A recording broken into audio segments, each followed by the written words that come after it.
My wonderful sidekick Nellie and I would love to welcome you to this afternoon's session. So firstly, I was led to believe to start this session for Davinder that I was going to get to fulfill a lifelong dream of calling a register.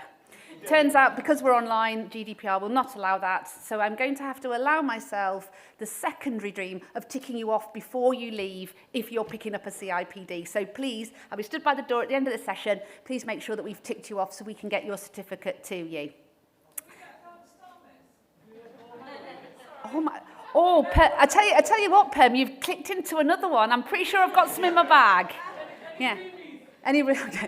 Okay, I'm going to really have to work on my presentations here. That's fine. I will pick up some Julie goods and some snacks later for everybody.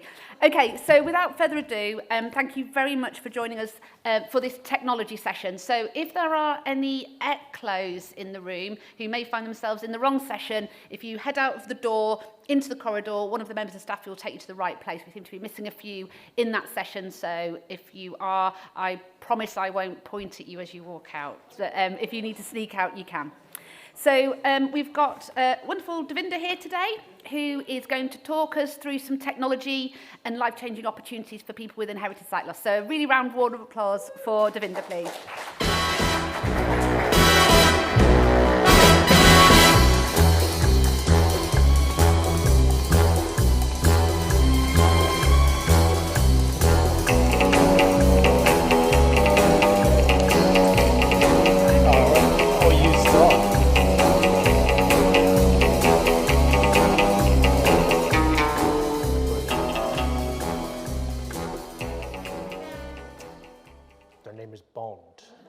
Blind Bond. So, guys, good afternoon. How is everyone? Can I, because I'll just way of audio, can I get a clap if you can hear me?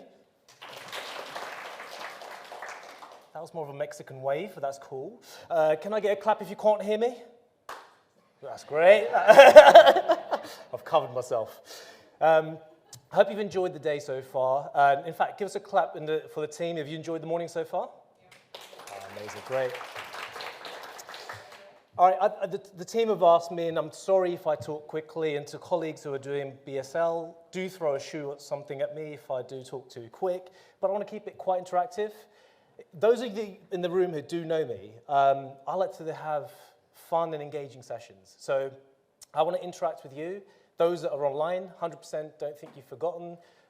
It's up, when we can do questions, there'll be some time at the end as well. Way of introduction, and I've been working in the sector for probably a few too many years, but it's nice. I've been around for some years. I've got inherited condition RPX2. Always feels weird saying that because I feel like giving away too much information to everyone. And I was thinking about how this presentation should go. Weird thing, guys. I said to Tina and the team, I said, how much time do I have? And they go, 90 minutes. I was thinking 90 minutes. I'm Indian, that's like from Bollywood, that's 3 hours of a movie. I mean, what am I supposed to do in 90 minutes? Don't have time for a character change, ain't got no dancing, but I'll do my best for you guys. We'll describe stuff. So in terms of me and background, as well as the RP, I'm a big believer that technology is a bit of an enabler. It levels the playing field a little bit, but if anyone in the room, I'm sure, I would love to know, can I get an idea with a clap of a hand, who uses technology? Okay, it's pretty much the whole room. Who uses technology with either a vision impairment or who's blind? Okay. So you may already know some of this. And just by way of clap, who uses it with non-adapted features, so sighted? Interesting. Okay, so we've got a kind of a 75-25 split, audibly. So what I'm going to cover is, I'm going to talk about principles. The principles are going to be around how I like to frame it, sight, sound, technology. Touch, let me get it right. Sight, sound, and touch. And that triangle has always been my base for any foundation of any presentation. Because we've talked a lot about vision, and we know that we talk about how we take information in. And there's two types, and I'm sure if anyone wants to research this. Windows default lock screen window, lock screen. Sorry, I knew that would happen at some point. So what would happen in that respect is communication is a big thing. Yeah, we've talked about it in different ways and different things. In the 60s, there was a bit of research that showed that there was, in a pie chart of 100%, Around 7% text, 38% for audio, and about 55% visual. Things like body language, people's tone, and text. Now, that's why text messages, emails, and everything else is rubbish, and everyone wants to use an emoji. Otherwise, you don't know what's going on. So just think about that as a 7% thing. And the most modern research, and you can check this out, shows that, in fact, from a visual information from the brain, it's about 80%.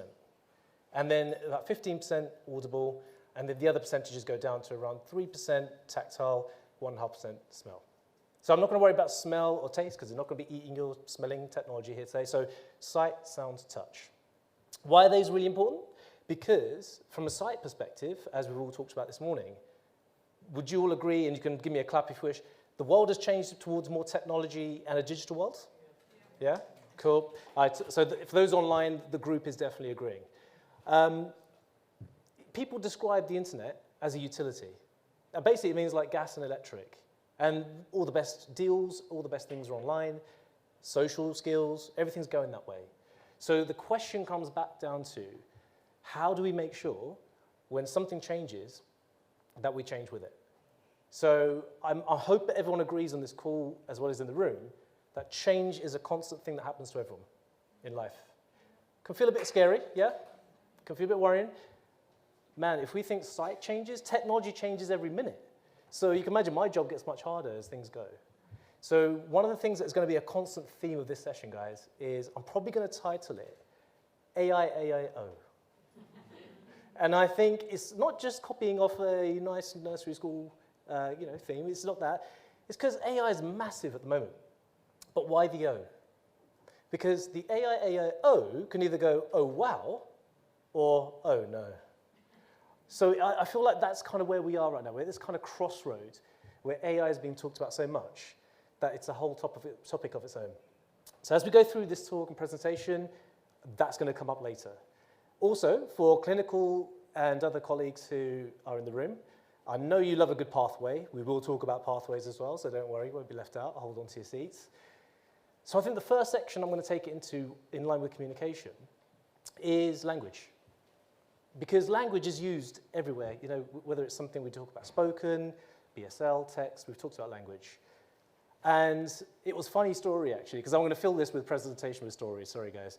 I was in the technology shop, thinking about buying a TV, and my mum comes along. And we're like walking around, and mum's also vision impaired, so I've got language as a barrier. And I'm talking to this young chap who's proper enthusiastic about the TV. So he's like, yeah, mate. Yeah, lovely, sir. I've got this LG with HDMI, USB-C, 3 Wi-Fi and all this. And I'm thinking, my mum's like, son, what is this boy talking about? And I'm thinking, oh, man. I said, Mum, he's talking the language. It's called techie. Yeah, techie language. She goes, I've not heard of techie language. I know English. I know Punjabi. What's techie language? I was like, I have to be a bridge or translator here. What's going on? So I said to this chap, I go, we want a TV that has accessibility features and that's usable. Well, you should have seen the sweat coming off this guy's head, right? Because suddenly I'm talking a language he didn't get. He's like, what's this guy on about accessibility? What's all this? So the interesting thing was, now the role reversed. I said, well, actually, I'll teach you then. And I'm curious, have a moment to think, and this is online for everyone. What does accessibility or usability mean to you? And I have a sentence. I'm just going to take 10 seconds. I'll go quiet for a second. It is hard for me to stay quiet, by the way. So have that in your mind. Mine is, it's for somebody to do what they want to do in a way they need to do it. And because I'm a simple guy, the reason I spoke specifically, and I'm not pedantic, I specifically said need to do it, is because there's a big difference between how they want to do it and how they need to do it. What do you think is the difference? I would say somebody may have acquired vision impairment. We talk about macular, RP, gets worse. Somebody may be blind from birth. So what they want to do is, I want to say, for example, consume some TV or listen to a podcast or talk in book. They may want to do it the way they always used to do it, but that might not work for them. So then they've got to do it in a way that they need to do it. And that need is kind of how we'll talk about the adaptation journey. By way of a clap in the room, Does anybody or has anybody heard of the 4 stages of learning? Okay. Oh, okay, couple of people in the room, no worries. This stayed with me quite strongly because there's 4 really important steps. First step is unconscious incompetence. Basically means you don't know what you don't know. And then the second stage is conscious incompetence, which means you've come into a situation or you've had a conversation with somebody and suddenly you're like, oh, damn, I don't know that. Or, ooh, there's a barrier. How do I do that? The important thing is you've got to do something. There's an action that all of us have to take. That then leads to the next stage, which is conscious competence. With a bit of practice, you start getting good at something, you know how to do it, and you practice it. Do it with enough time and enough energy, it becomes a final step, unconscious competence, which makes it basically muscle memory. Yeah, you see it in kids who walk, we notice it in how we learn something. So I always say to people, every day is a school day. I'm a student and a teacher every day of my life. Yeah, would you, if you have a clap, would you think that's pretty apt for everyone? Is that a fair way of learning? I need that clap. Oh, they're falling asleep in the room. Guys online, we have to overtake these guys. Right, so that's those stages of adaptation. The question that a lot of professionals in the sector will say, from me from a technology standpoint, is with fear, anxiety, change, those are barriers too. So I'm a very problem solution guy. Okay, we've got to find a problem, but let's not get stuck in that problem. How do we go about explaining to each other that the solutions?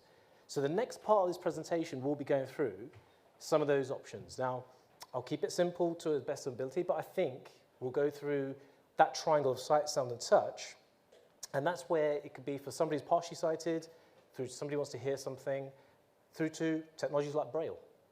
It's going to keep that question in your head of 4 stages of learning, how do I go about it, and then when it comes to another conversation later on is, where are those support services? How do we access that journey to go from stage 1 of learning to stage 4, where we actually really want to be really competent at what we need to do.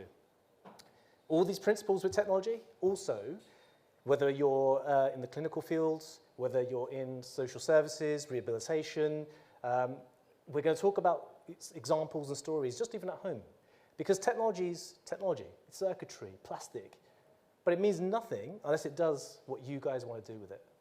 Yeah? And that's the really important point. We've got to put the person first, their particular situation, and what they want to do. So I will, if all works, and my maestro to my right allows, let's see if the technology, I have a feeling that the machine has locked itself. So let's check out what it's doing. Okay. Okay, so it'll be good. So there we go. Thank you so much. So what we're going to do is we have a blank screen. I'm going to desktop list. Microsoft. Turn that off. Narrator dialog. Narrator Another graphics dialog. permit. Right. Desktop list. Exit. Microsoft Edge checkbox not selected. Not checked. 3 of. And you switch. See, we have everything ready, and then this happened. I knew it would happen. Give me a second, guys. So Document 1. Word row 1 column 1. Document 1. Word. So we'll slow you down and close you. Okay. Great. And then. NVDA menu. Document 1. Word. Document print layout page 1. Okay. And then. NVDA menu. Preferences submit. Exit X. Exit NVDA dialog. Right. Done. So I'm going to go back to the main screen. Sorry about that, guys. And just by way of vision, what we've done here is adapted the screen for people who might be photophobic. Just to give you an example, if you wanted to have it as a standard screen, it would be a colored background, and the icons are actually white. This is a black background with high contrast. So the really interesting thing is if I then want to just, from a Windows computer perspective, just zoom, magnify, I can just press the Windows key and plus, and all going well, it should be zooming in. And it's so, no. There we go. Right. They always say don't work with tech or animals, and I've got to work with both. Right. So just to give an example, everything on the screen now is super big. And you can go as big as you want, move the mouse around, it will follow the cursor. It just gives somebody who's partially sighted, and this is every system, Apple, Windows, because I talk in principles, we're not talking any one specific system. So if I just to give you an example for people that want to, I'm going to go back to audio because it's a little bit easier of a presentation. So I'm going to escape that setting to make it normal. Now, a narrator is a built-in feature. All you do for anyone online and or at home who's sitting there thinking, actually, all of this is free. That's the first thing, so no financial barrier apart from the equipment. And we'll talk about how we get equipment when we talk about that, is just doing Control Windows Enter. Desktop list, Microsoft Edge. So we've got a voice. Again, customizable. I've got a female voice here. We'll go to a male one in a moment. I can slow it down if it's a bit too quick. So I'll slow her down a touch. Speed decreased to 45%. Okay. So in this situation, now I don't need to worry about the vision because, it could be a day like myself, and I'm sure people have this. You try and look at a screen, some documentation, and your eyes just get tired. Get headaches, really bad posture, your back hurts. It starts to get expensive. Got to see chiropractors and all this jazz. You know how it goes. It's one problem leads to another problem. So with this situation, I can literally open a Word document. Document 1, Word window. Okay. Now, there's nothing here, but if I wanted to, one of the really important things that we've talked about skills and adaptation is touch typing. And if, for examples, how many acronyms have people heard, like in, I used to work in the NHS. And, we in the social sector, we have things like QTVIs. And don't get that confused with QVC. QTVIs are qualified teachers of vision impaired. And we have children, schools, also similar principles. They're thinking, what are we trying to achieve? Right? They want to study. We might want to check out the best holiday prices or next Retina UK conference. So a lot of this information is online. So if I just did an example of where could a screen reader, and now I'm going to blend in some AI in there with Copilot, which I'll come on to in a second, is why would it help improve, potentially, add value to people's lives? So if I just wrote... Space, hello, auto-corrected... Right, and now I'm just going to write... Space, this, space, A. And then... Space, test. So now I can get that to read it back. Empty document. It's not empty, stop lying to me. Cap H. Right, so there we go. Why do you always do this? Hello, this is a test. Okay, so yeah, when it starts actually not lying to me, yes, so that's it. I've written that, but I've not done that with vision. I've just done tactile, so that's my touch skills with inputting information. If someone's a brailleist, they can use a braille display, and they can input the information and actually read it back. It's a great skill. So in that situation, there's one way of doing it.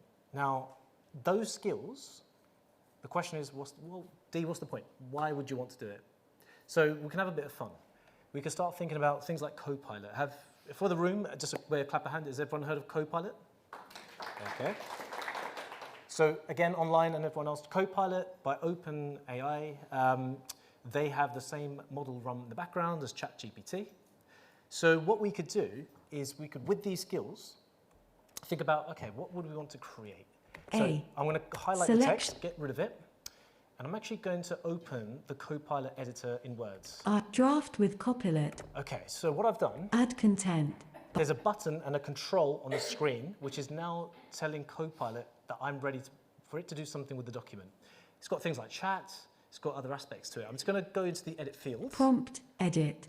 Now, bit of language, prompt, because I want to be inclusive. I'm an inclusive trainer. A prompt is basically another word for an instruction. You are going to instruct the AI for what you want.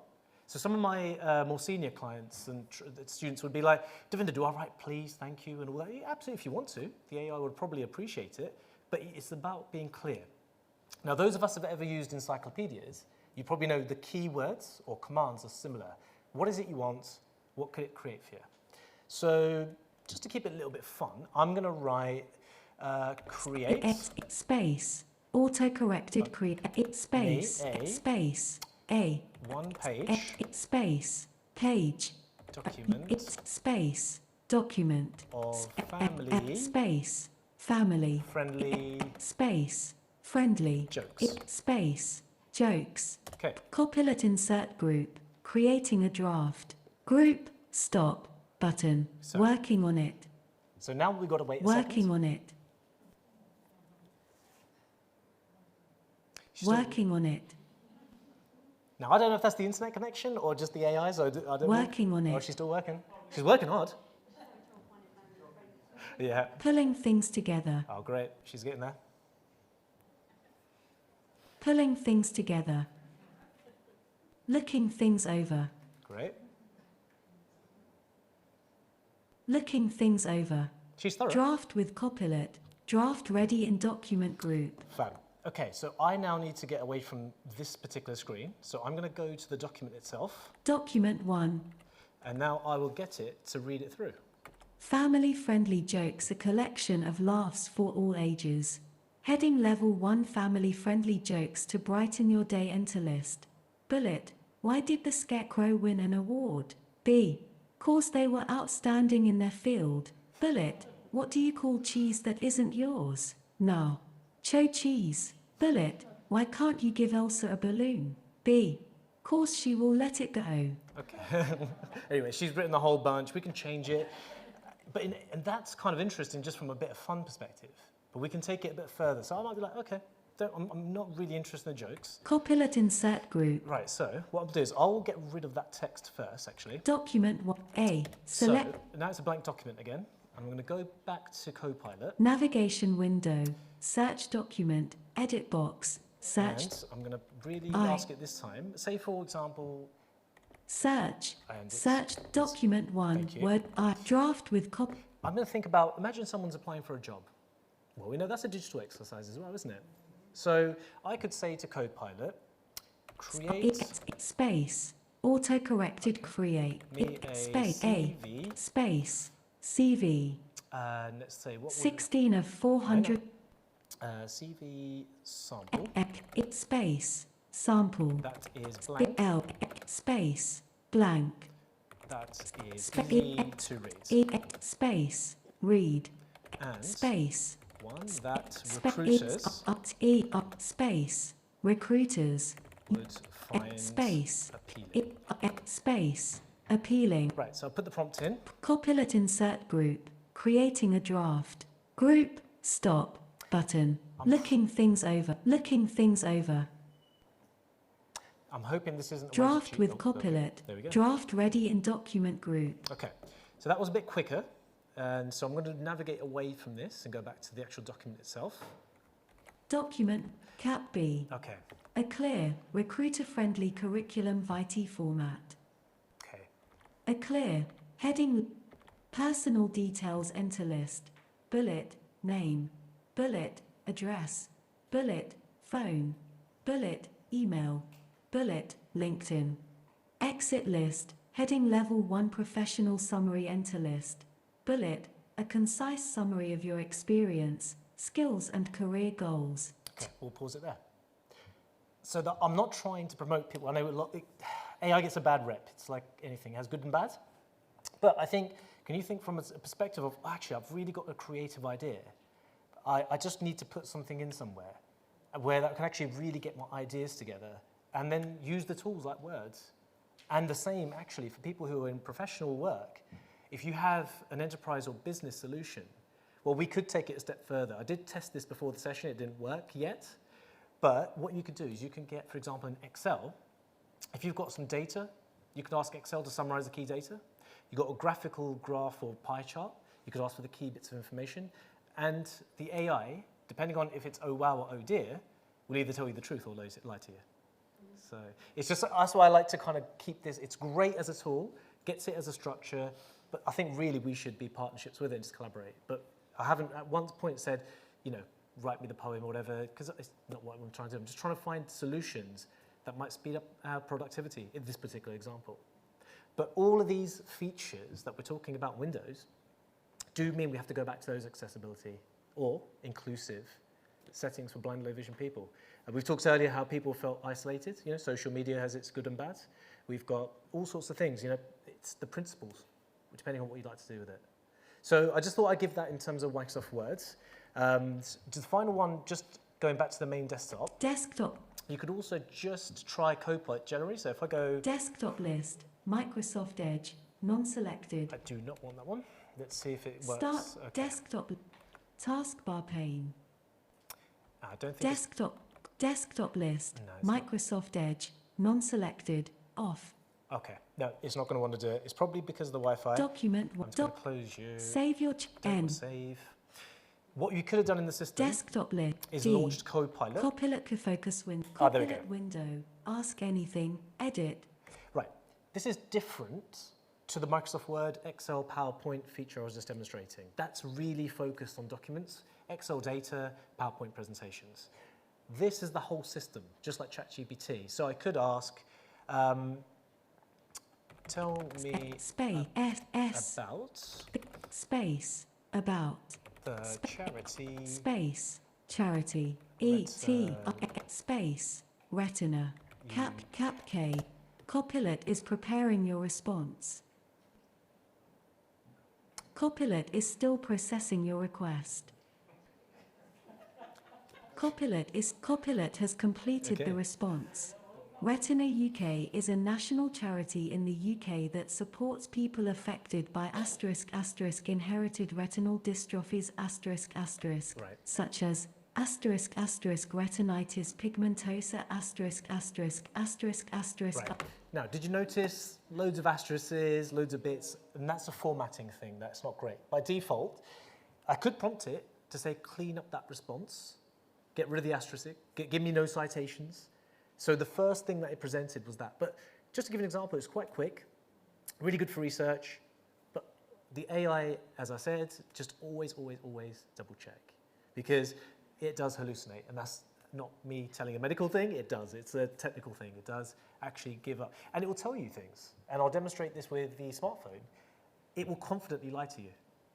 So if you give it a prompt and it gets into what we call a cycle, just be mindful that it will say, yeah. And then until you say, actually correct that information. So yeah, just be mindful of that. But so I hope that gives you a little bit of context of, from Windows, why people might still want to use a laptop or desktop, especially in professional education and other aspects. Because a few years ago, everyone kept saying smartphones and tablets, and that's true. They're great devices.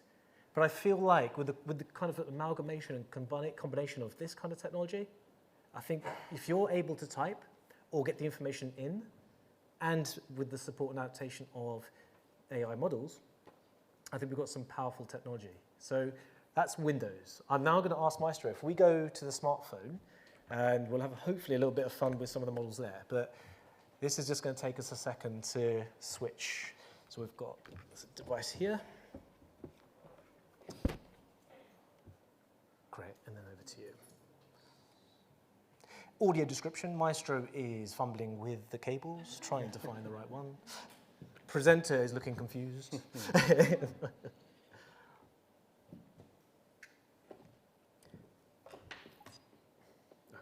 then I'll open that. That's probably, we tried it when it was down there. Ah, okay. Cool. You have a little bit of weight there. No worries. Don't hold your breaths though, guys. This will be a... Okay. Dock phone. Brill.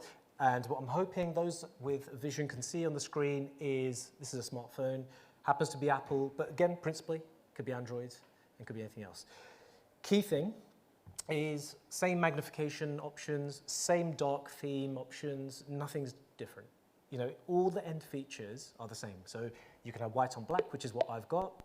And now, because I'm going to go back to the main screen on my on the phone, you'll notice there's 4 icons in the lines, in the grids, and again, black backgrounds, just to take off that glare.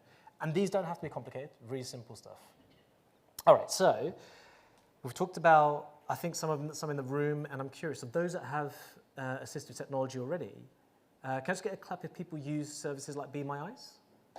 Okay, cool. So this won't be new to you, but I think it's just good for those of our colleagues that may be in the clinical field, because, I'm under Moorfields, and I was talking to Andrew Webster there. I said to Andrew, I said, you were the first professor, clinician who actually demonstrated seeing AI. Now, for those in the room, seeing AI is another system. It can read letters. Again, it's a free application. It's been around for about 7 years, and it's now available in other areas. So it was kind of like, I was really impressed as a clinician, because people talked about this morning how that point of diagnosis, you could leave the room feeling like it's the end of the world. Whereas suddenly, as a clinician, you thought, no, it's not. There is actually technology that augments the experience. It's not to say it's easy, We understand that. But it's to say, let's investigate what's possible. And I would say the best tip I would give any of the clinicians who deal with that first stage, have some of these tools, they're free. Happy to share a list if that's helpful via the team. But things like Seeing AI, just to give people a quick, oh, by the way, look what this does. So I'll do Be My Eyes because it's just one step further. So if I say to it, I'm curious if it will open Be My Eyes.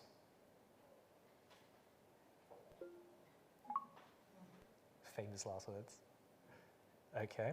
Accessibility folder, Nope. not Apple. Accessibility So- folder, not. There's another Accessibility, example of heading. why don't rely on your voice. Actions available. Right. Eric, Be My Eyes. Okay, there it is. Now, I'm Be not My going to take a Eyes. picture of the Starting camera, Be group. My Eyes. What I will do is take a picture of what's just near my feet. Okay, laptop. Okay, so Matt's kind of kindly. Tab bar, get support. So I'm Tab, gonna take- selected. Be My AI, selected. Be My AI, tab, analyzing picture. So it's taking a picture. Please wait.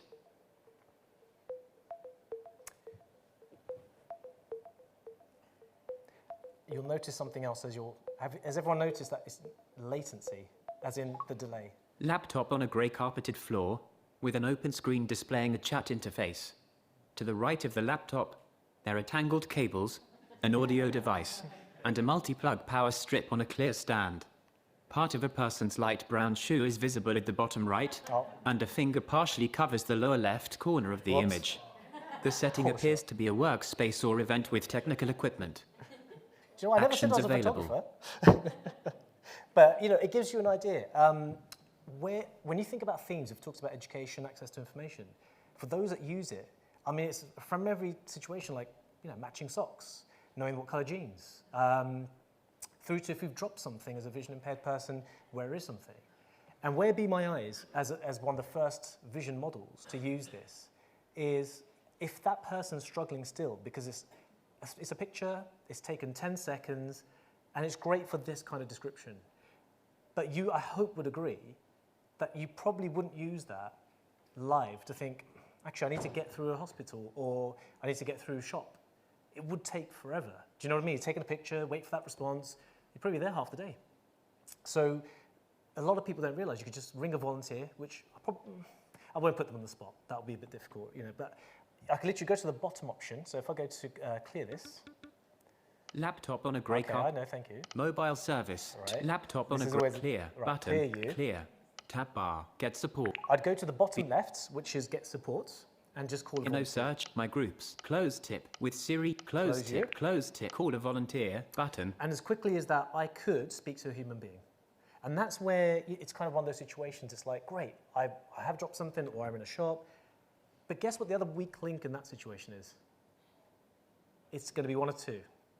If you're out and about, most people don't feel comfortable holding a phone, risk of theft. So there's your barrier. We'll talk about wearables. Could be a possible solution for the future, but I'll come back in a second to that. The other one is Wi-Fi connection or data. It's only as good as the weak link in the chain, and if your operator doesn't have a strong signal, or if you're in an old building, then that's a situation where you'd have to kind of like, oh, okay, well, what's my backup? But I think as a tool, phenomenally life-changing, that one specifically. So how do we take that one step further? There's 3 models that I'm going to use just for updating versions. So it's ChatGPT 5, there's Google's Gemini, and then we've also got a new one by InVision called Ally. I'll just give you an example of why they're different. I've used all 3, and I'm going to do this live, and this either is going to work or this is going to be terrible, but they give you different information in my experience. I tend to find ChatGPT is a little bit more technical. I find Gemini is very good top-level principles to get you in the right area, and I'd say Ally is still new.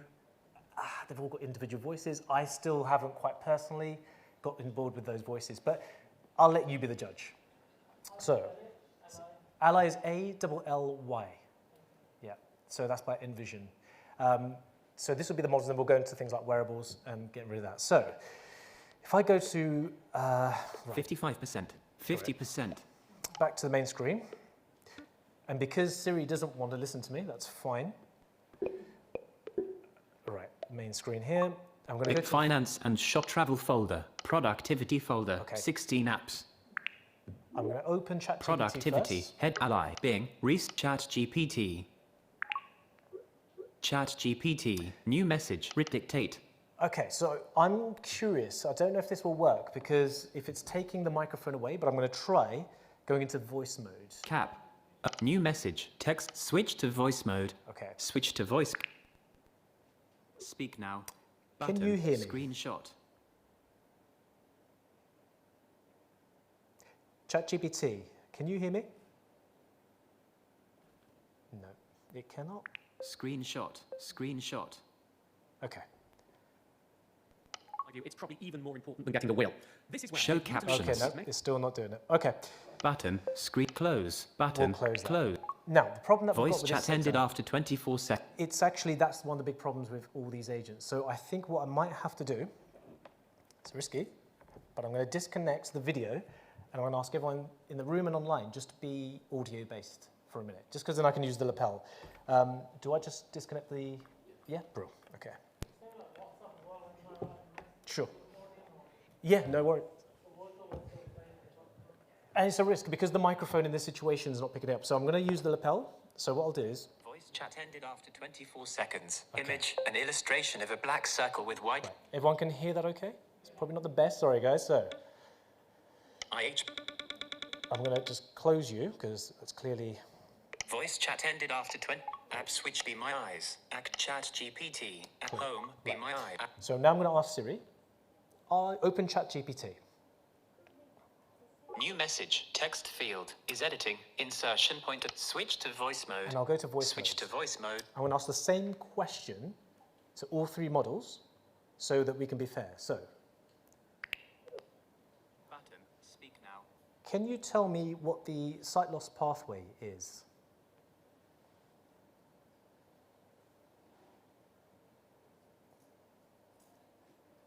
Close. Button. Screenshot. It's still, Button. Screenshot.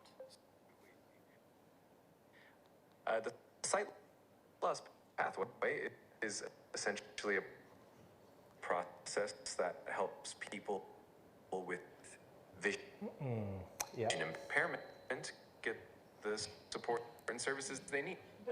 So, okay. Yeah, very much going to close you. Okay. So, what's that? There's two things that have happened there. Yeah, he's actually going off on one. So, it's a connection issue, possibly because I'm on the Wi-Fi. I'm going to try one more time. Set. If it doesn't happen, then we'll try one more time. Open ChatGPT.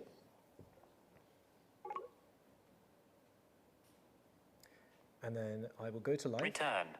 New message. Text field. Switch to voice mode. Speak now. Button. Can you tell me what the sight loss pathway is, please? Speech off. Absolutely. The sight loss pathway is essentially a structured approach to supporting individuals who are experiencing vision loss.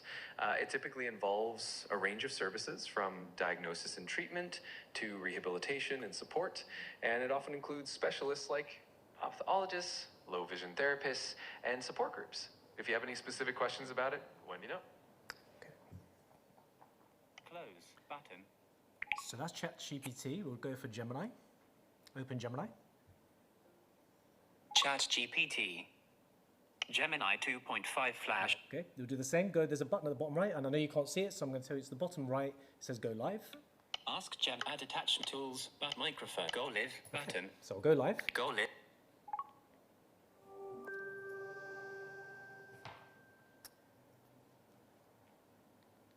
Okay, can you tell me, please, what is the sight loss pathway?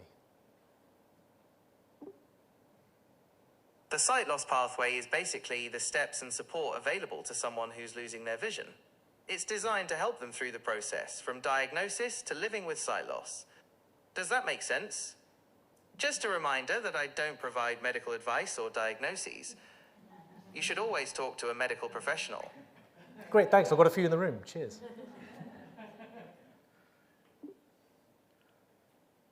If you have any more questions close about him. the sight loss pathway App switcher, or anything Gemini, else, active. don't hesitate. Okay. Close Gemini. Gemini. I'm going to close Gemini too, otherwise they keep listening. Final one, we'll do Ally. Now, the one difference between the first two, which you'll notice from a process, is the first two, I had to locate the go live or start voice. Ally is straight away all voice. Okay, so that's the key difference. So if I open Ally, Screenshot. Message D, call D, Okay. button, call D, button. Now, actually they've changed it, and it's always so I have to call D. That call, the letter D is my ally. Okay, so if, it could be call John, Sue, Jane. You just name the ally. Okay, so I'm going to double tap call. Processing.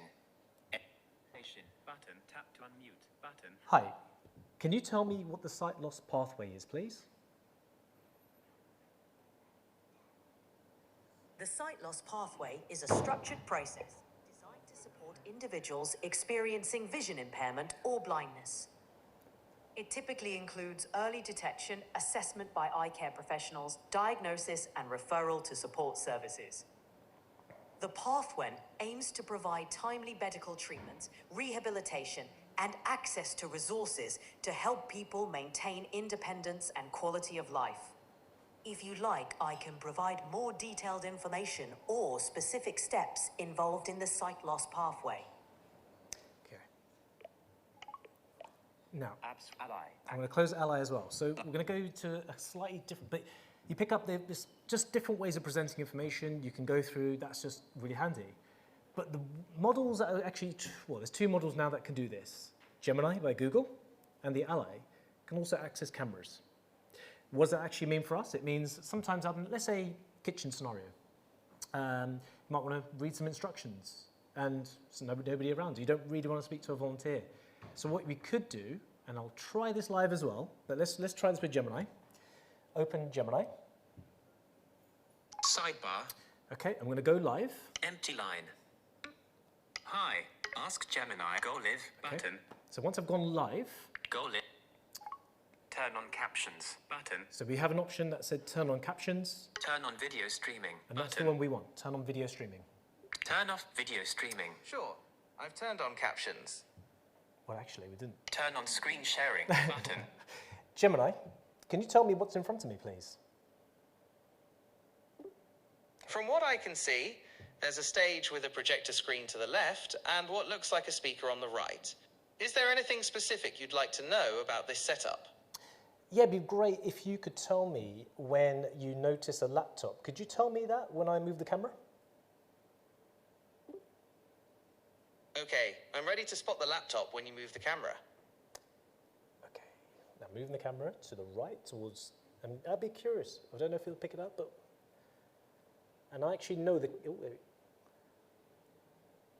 So it beeped, and it's beeping.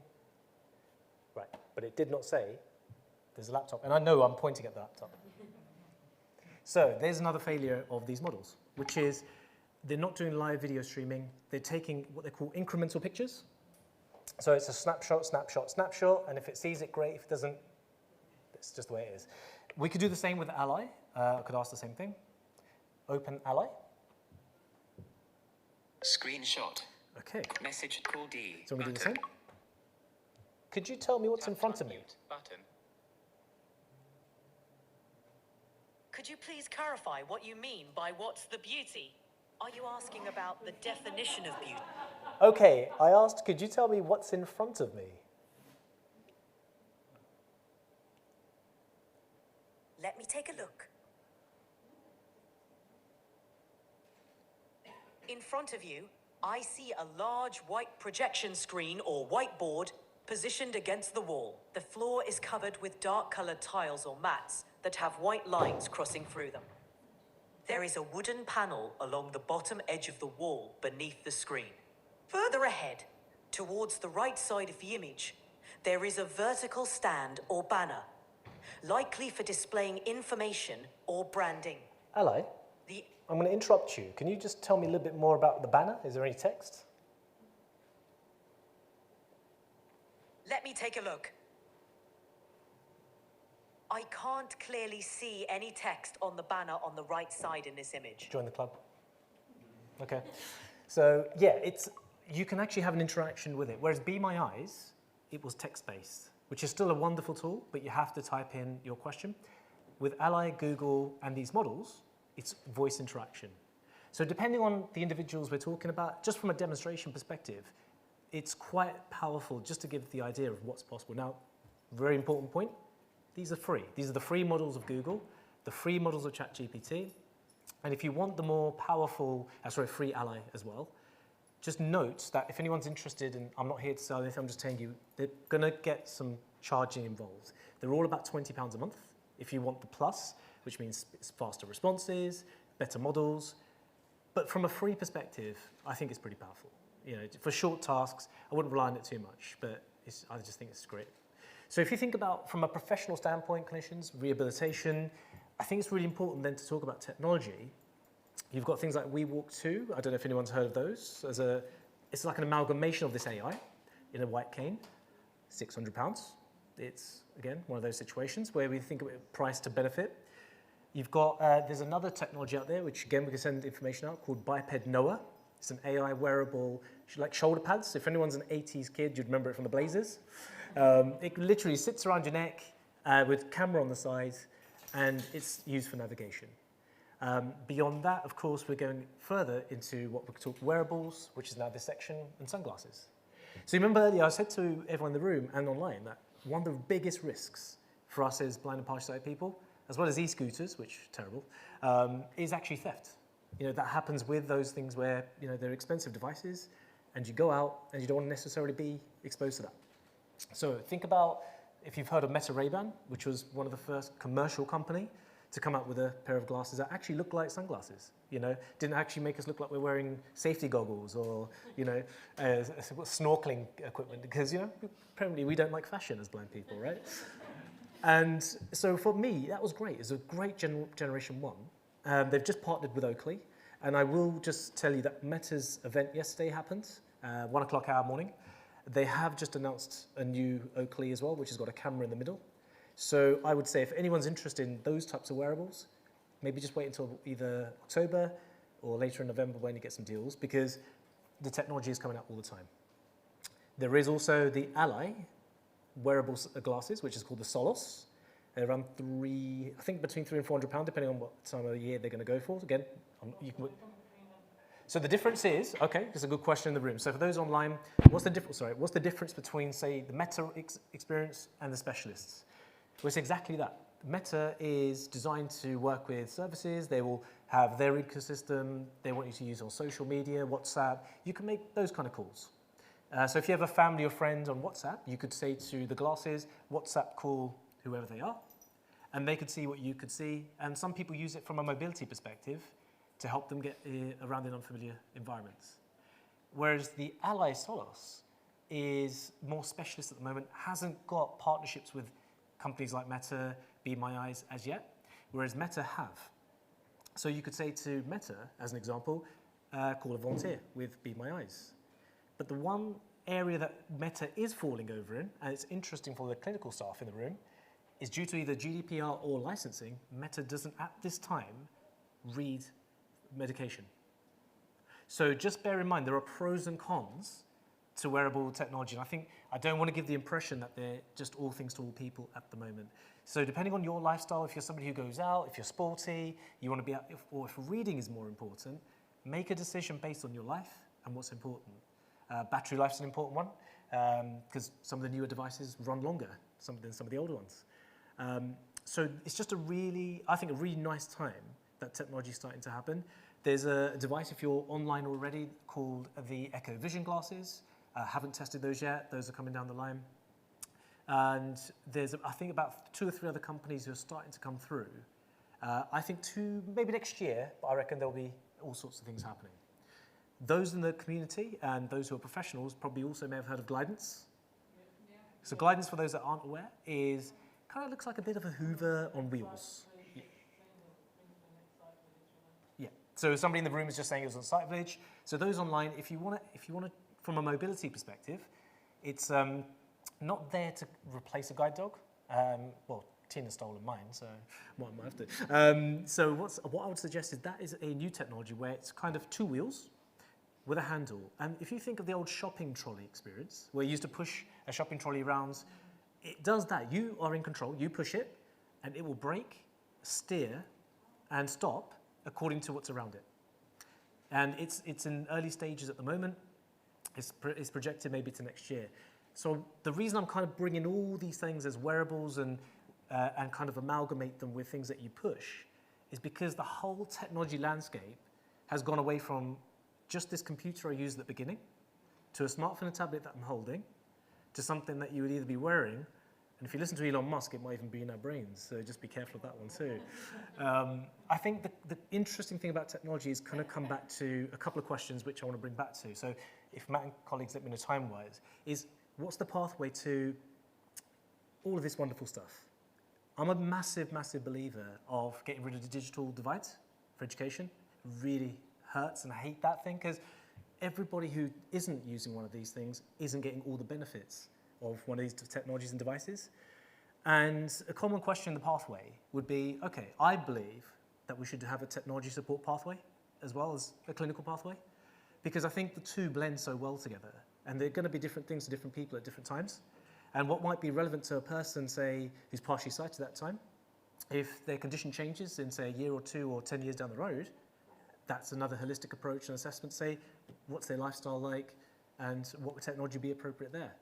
And again, innovations move on. We've talked about just 2 or 3 of these today and demonstrated a couple, but who knows, in a couple of years' time, there could be so much going on. So in terms of, for the colleagues and professionals, how is the sector working? So first thing I'm going to be really honest about is it's a really fragmented system at the moment. I've been talking to colleagues, and I was actually at a technology conference last week with an organisation called Technology Association of Visually Impaired People. Julian, the chief exec, is trying to work with other chief execs in the sector with projects to say, well, how do we bring those services together? How do we work as a team? Because we are all a team between the professionals, those in the room who are using it. We have to combine our services. So we're trying to work out things like, could there be technology support hubs? Could there be ways we could get people into local libraries? Could there be services that we do for peer-to-peer? We could be creative. So that's one aspect. Could there be for councils? Could people use their personal budgets? Could that be a financial removal of the barrier to expensive equipment? Maybe PIP, it's possible, different people, different situations.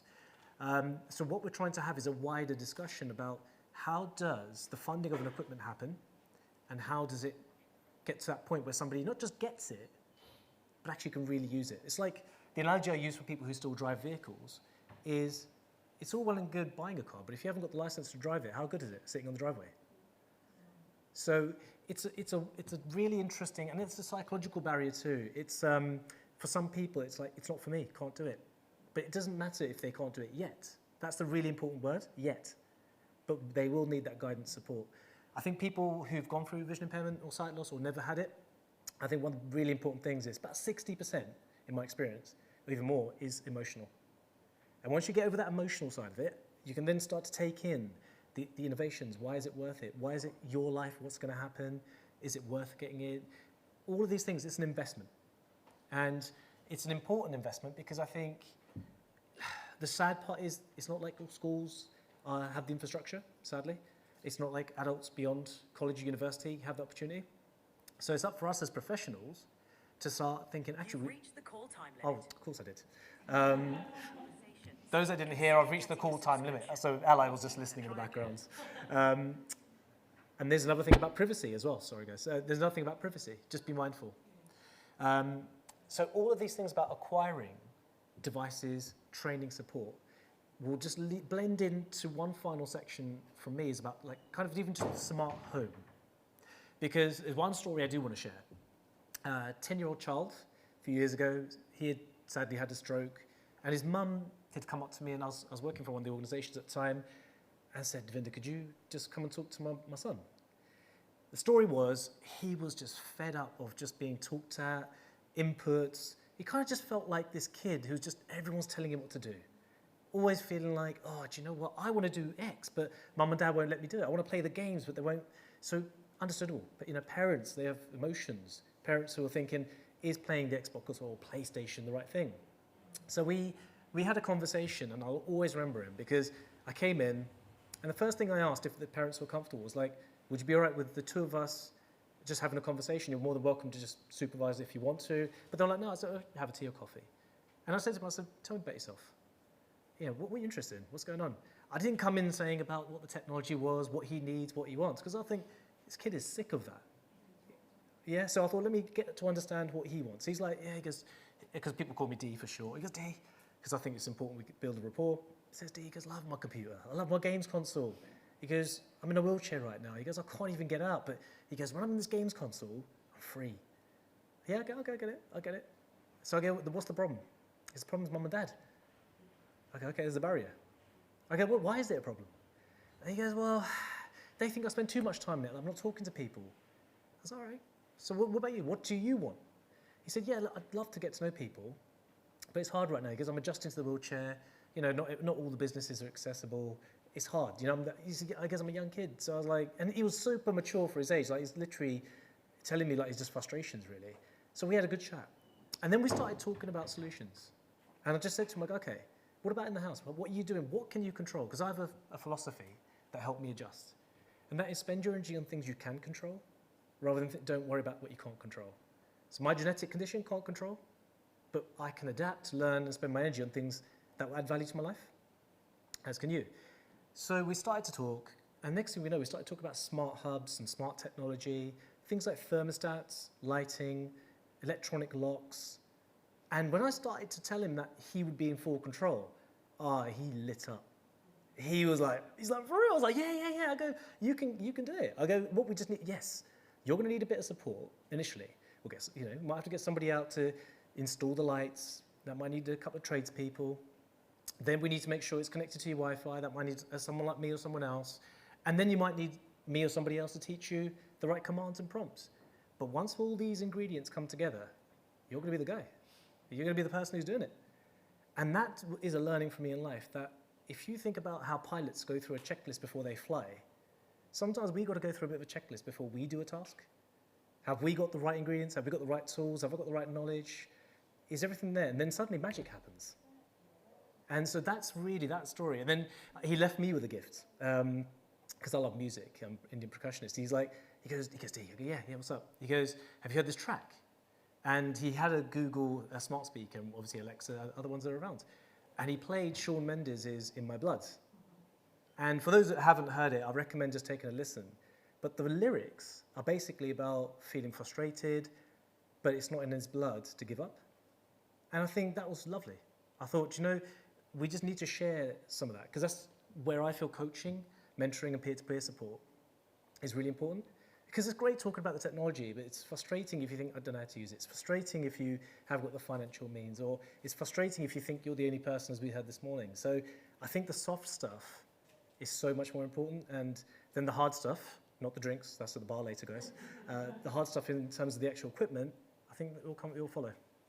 So I've got to keep an ear on the time. 15:15. Okay, we're a quarter past.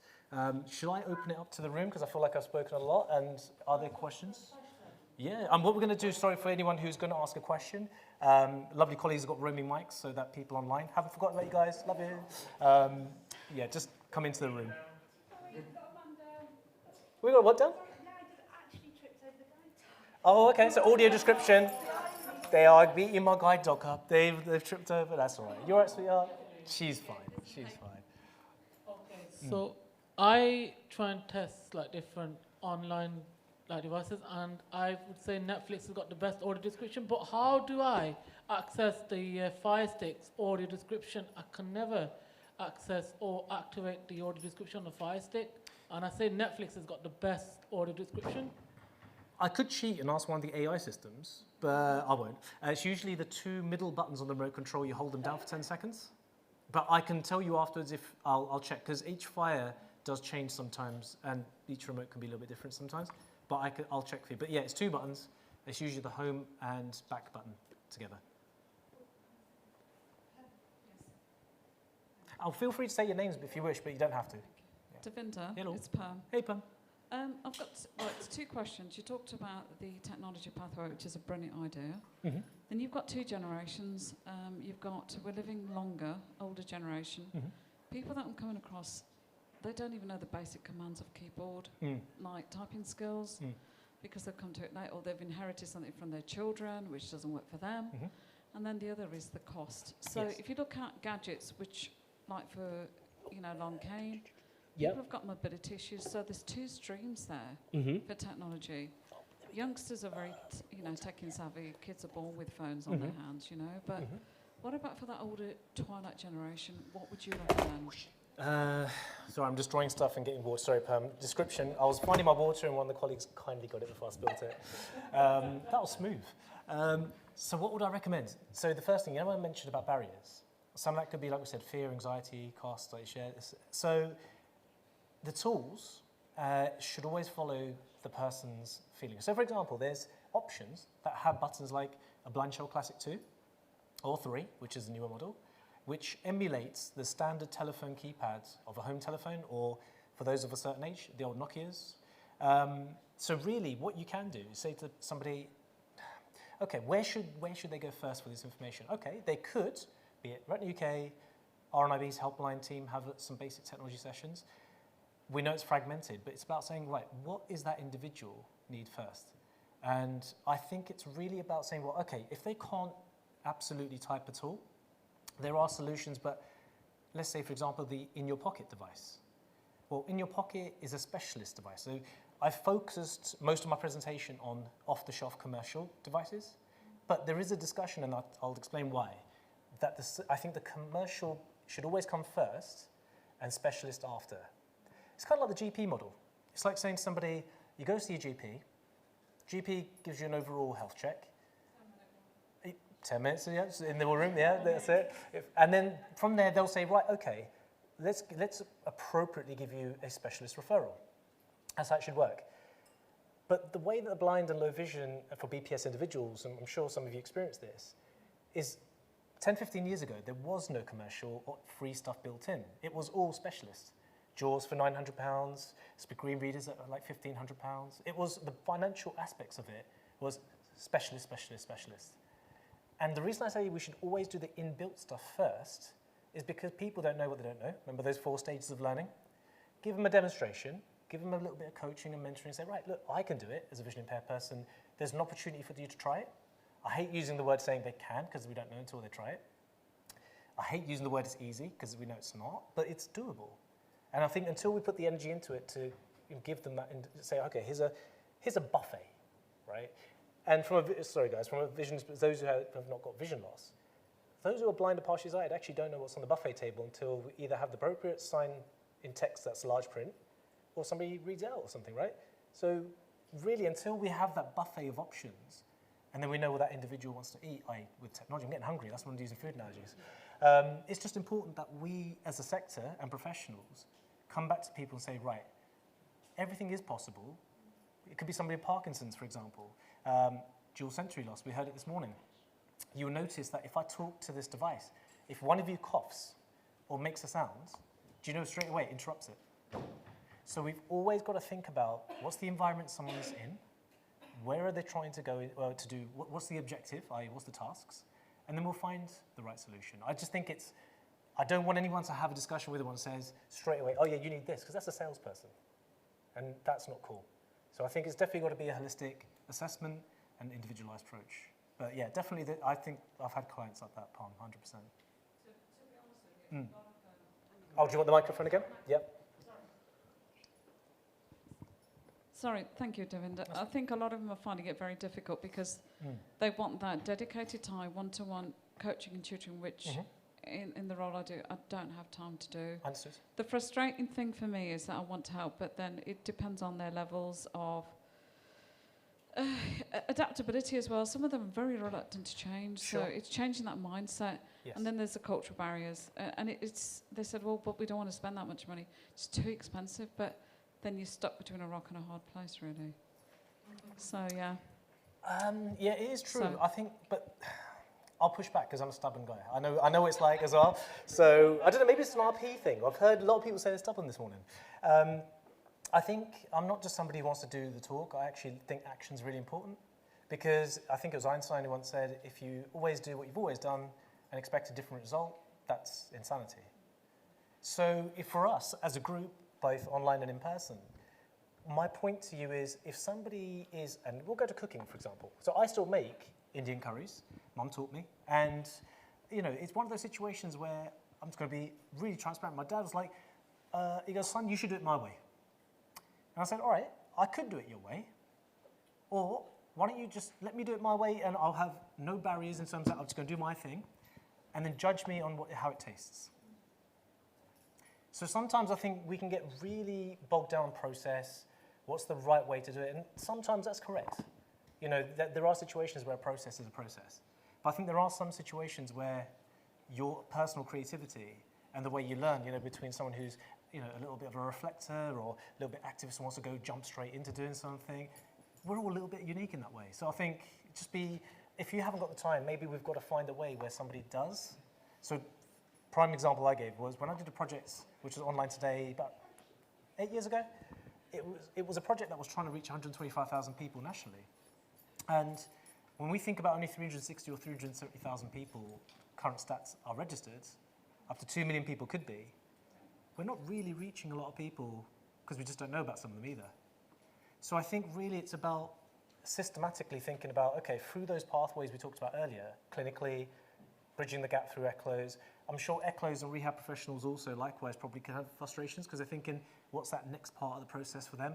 Because once the part, you know, you do have to go through a process of accepting, grieving, get that emotional stuff to when you really want the practical skills. So in your group or anyone else's group, maybe it's just saying to someone, right, we can give you a light information session, here's what's possible, through to when we get to that stage where we're really personalizing it, then we say, right, is it you want one-to-one support, peer-to-peer support, what is it and how would you like to learn? And I think that's just a discussion. It doesn't have to be on your head. Maybe again, it's just that community, I'm a community model kind of guy. Just laugh at what you were giving about your dad. Oh yeah. Oh, do you want the mic as well? No, that's right, no problem. Davinder, we've got a few questions that have come up. Sure. A few questions that have come online. So one is very, very specific. So I have a client who can speak English, but Urdu is her first language. She advised Google Voice Assistant does not always recognize commands due to her accent. Can you change the spoken language to Urdu, but keep written language to English, as her daughter can't read Urdu and would need to assist visually in English? There's a head scratcher for you. Yeah, that is a head scratcher. So I would say for that one, because I hate giving answers without researching that one, so I would say if they're happy, can I take that one away? Because I'd like to test that one. Absolutely. Yep. So there's two follow-on questions which will follow on from that one. So one is, where can people go to get support with new technology? And as a follow-up to that, how can people get in contact with you? Okay. Gosh, sound like Rob this morning. I haven't got a YouTube channel, not that way, but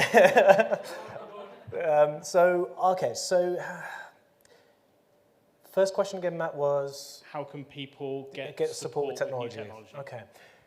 This is what I mentioned at the beginning of the presentation. It's a bit fragmented, and it's where I'm really trying to spend some energy with other people who are also just as passionate. I think at the point of diagnosis, it's really important people are given really simple but effective information.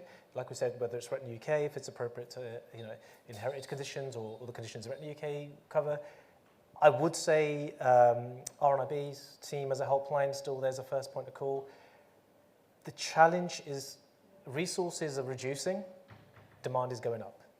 The stats at the moment, from last I checked, and I could be open to being, I think it was about 250 people a day could be affected with a vision impairment. And I know there's work going on, with the whole sightless pathway. I just don't think we've caught up as a sector between having rehabilitation provision, having enough technology support, and that's not me having a rant. I promise. I'll be honest with you guys that may or may not know on the call. In 2002, it was closed actually. We had a centre of excellence in Torquay. It's called Manor House. Just giving you this story, just so you could just tell me what you think is a model that works. Colorado in America, other countries have this too, where you can go to a place, have 6 weeks worth of training there, like a domiciliary. You can learn the cane, you could learn Braille if you want, computers. Some people did woodwork.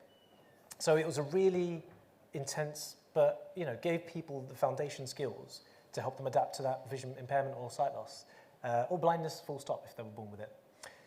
And that then went into a model politically to say it's very expensive.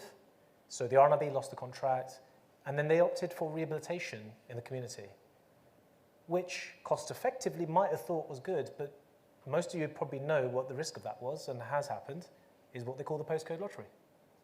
Because we know there's places in London that didn't have rehabs for a couple of years, and we've had cases of, and that's not criticising rehab colleagues, they're great. But we can only do what we can do where the service provision exists. So that's why I think the technology is one aspect of it, but I think us as professionals really need to start thinking, okay, I had a very open discussion with rehabs before where I'm like, there's one of me, there's a team of you, do we need to give rehabs a little bit of foundation training, just like clinical colleagues, and say, okay, could you do that initial introduction to give that little bit of motivation, just so people walk away, they know that the thing can talk to them, and then we work out what's great for them thereafter. So there's a starting point, then an end point. And then we find out, right, from that end point, where do we go next? Is that a specialist trainer, a local charity, somebody who's not myself who's got a business? I don't want to make it a one-size-fits-all, but I do think we need to really have that discussion, and that's us as patients or people who use technology, having that same discussion without being critical to the professionals in the room.